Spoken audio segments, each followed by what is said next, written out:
میرا نام سہیل مقبول ہے، پنجاب یونیورسٹی سے تعلق ہے میرا۔ میرا سوال یہ ہے کہ جو آج کا الیکٹرانکس کا کاروبار ہے، نقد اور آسان قسطوں پہ جو کاروبار ہو رہا ہے، یہ اسلامک پوائنٹ آف ویو سے جائز ہے یا نہیں جائز ہے؟ یہ جو بجلی کی مشینیں، ٹیلی ویژن قسطوں پہ بھی اور نقد بھی، یہ جائز ہے یا نہیں؟ دیکھیے، میں نے اگرچہ ابتدا میں آپ سے کہا کہ میں فقہی مسائل میں دخل نہیں دینا چاہتا، لیکن بعض چیزیں ایسی ہیں کہ جن کے بارے میں میری یہ رائے ہے کہ میں یہ رسک لے کر بھی کہ علماء میری اس بات سے اختلاف کریں گے، میں وہ بات بیان کروں۔ وہ ایک ایسا حق ہے، احقاق حق، جس سے جین اور جان چرانی نہیں چاہیے۔ میرے نزدیک یہ معاملہ کہ یہ گلاس اگر آپ نقد خریدتے ہیں تو 10 روپے کا ہے، اور 1 مہینے کے بعد اگر آپ پیسے دیں گے تو پھر 11 روپے ہیں۔ میرے نزدیک یہ سودی معاملہ ہے،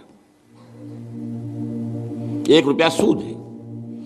یہ ایسے ہی ہے کہ آپ نے کسی کو 10 روپے قرض دیے اور 1 مہینے کی مدت کے حوالے سے 1 روپیہ بڑھ گیا۔ سود اور کس کو کہتے ہیں؟ لیکن بدقسمتی سے فقہ حنفی کی روح سے یہ جائز ہے، لہذا علماء کا فتویٰ موجود ہے نو کے لیے۔ اب سود کو کس طرح کیا گیا ہے؟ سرکموینٹ کرنا جو ہے سود کو۔ آپ ایک کار خریدنا چاہتے ہیں، آپ کے پاس پیسہ نہیں ہے، آپ 10 لاکھ روپیہ بینک سے لیتے ہیں، بینک اپنا جو ہے آپ کو 10، 15، 20% کے اوپر قرض دے دیتا ہے۔ اس کے بجائے ایک راستہ اختیار کیا، ہم آپ کو کار خرید دیتے ہیں، آپ ہمیں 10 سال کی قسطوں میں پیسے دے دیجیے۔ وہ اپنے 10 سال کا سود کیلکولیٹ کر کے اس پہ ڈال دیتے ہیں، وہ آپ کو دینا پڑ گیا۔ تو یہ صرف ایسے ہی ہے کہ ناک کو سیدھا پکڑ لیا جائے، یا یہ کہ پھرا کر ہاتھ جو ہے گردن سے، میرا تو ہاتھ نہیں پہنچتا، لیکن یہ کہ بہرحال جن کے پہنچ جاتے ہیں ہاتھ، وہ اس کو جائز کیے بیٹھے۔ تو میرے نزدیک اصل میں یہ آپ کے سامنے ایک بڑی دین کی حکمت اور فلسفے کے اعتبار سے بہت اہم بات ہے جو اب کہنے چلا ہوں۔ دیکھیے، آپ کو معلوم ہے کہ حق و باطل کے درمیان کشاکش اور کشمکش اور جنگ یہ تو اول روز سے ہے، ستیزہ کار رہا ہے ازل سے تا امروز، چراغ مصطفی سے شرار بولہوی۔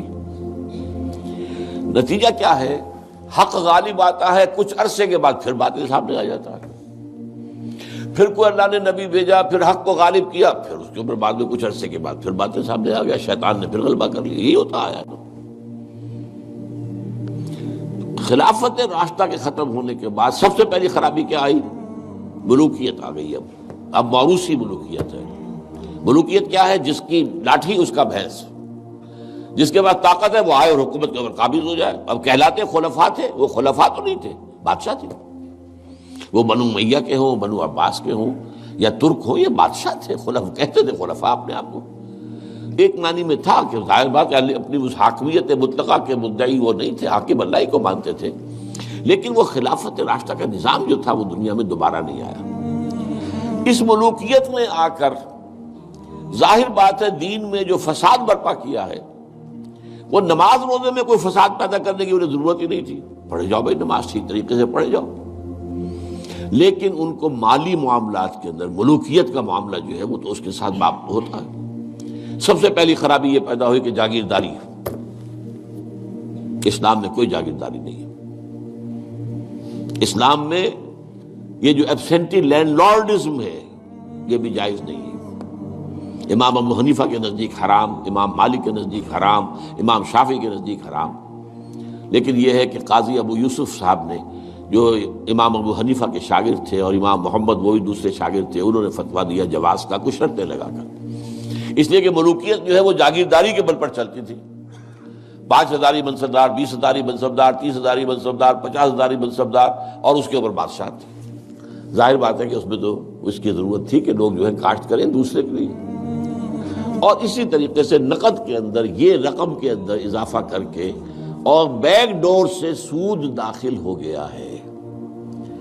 لیکن ایک زمانے میں ہمارے ہاں جب کہ سپریم کورٹ تک معاملہ پہنچ گیا تھا سود کا، تو میں نے اس معاملے میں ایک بہتری کا پہلو دیکھا تھا کہ چلیے کم سے کم ایک سود اسی درجے تک تو آئے گا نا کہ 1 مہینے کے بعد پیسے دو گے تو 11، اگر 2 مہینے ہو گئے تو وہ 12 نہیں ہوں گے، 11 ہی رہیں گے۔ یعنی ایک انیشل سٹیج پر تو سود آ گیا، لیکن اس کے بعد وہ پرپیچویٹ نہیں کر رہا، بڑھ نہیں رہا ہے. 3 مہینے کے بعد 13 نہیں ہوں گے، رہیں گے وہی 11 ہی. تو کم سے کم یہ کہ لمیٹیشن تھی. اب یہاں قسطوں نے اس لمیٹیشن کو بھی ختم کر دیا. آپ 20 سال کی قسطیں بنا دیجئے. مارگیج ہاؤسز کا جو دنیا کے اندر چل رہا ہے 20 سال کا، 30 سال کا مارگیج ہوتا ہے. وہ گویا کہ پھر سود کو انہوں نے اپنا پورا حصہ جو ہے کاؤنٹ کر کے اس میں ملا کے اور اس کی قیمت رکھ دیتے. میرے نزدیک یہ چیزیں حرام ہیں، اور میں ڈنکے کی چوٹ کہتا ہوں کہ حرام ہیں. لیکن چونکہ علماء کے فتوے موجود ہیں تو لہذا میں کیا کروں گا، جو بھی کر رہے ہیں اب ان کی طرف سے جواب دہی اللہ کے ہاں پھر علماء ہی کو کرنی پڑے گی. دین کی بات پھیلانا صدقہ جاریہ ہے. ثواب کی نیت سے ویڈیو کو شیئر ضرور کیجیے. جزاک اللہ.